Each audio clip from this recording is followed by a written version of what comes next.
I'm working on an effort to recycle my food, to not rely on the sources and the materials that others may put in my food. So I'm starting out pretty simple. These are onions, nice little green leeks that I just simply cut off the top. I cooked up the top, but I didn't want to throw away the bottom. And as you can see, it's been in the water for probably about, maybe a week now. And they're starting to grow back. I did the same thing for the celery, and you can see new growth occurring.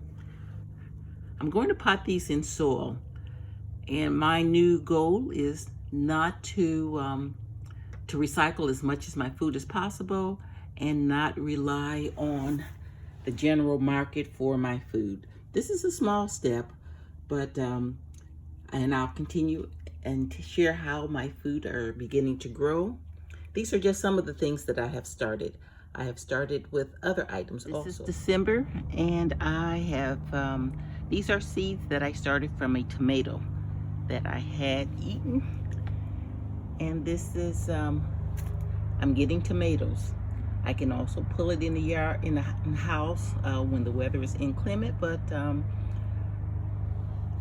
this way, my tomatoes are my tomatoes, and I know exactly what I'm eating, what I'm getting. I'm moving on to my ginger, and I decided that I had an extra piece of ginger that was going bad and was starting to sprout out.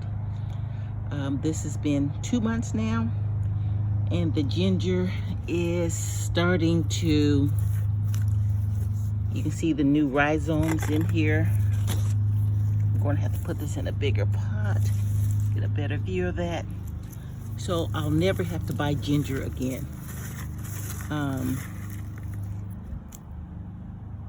So these are some simple things that you can do that, a little bit of porch space, patio space, that you can grow your own and be more in control of your food source. And whether Roundup or any other chemicals are added to your food, this places you completely in control.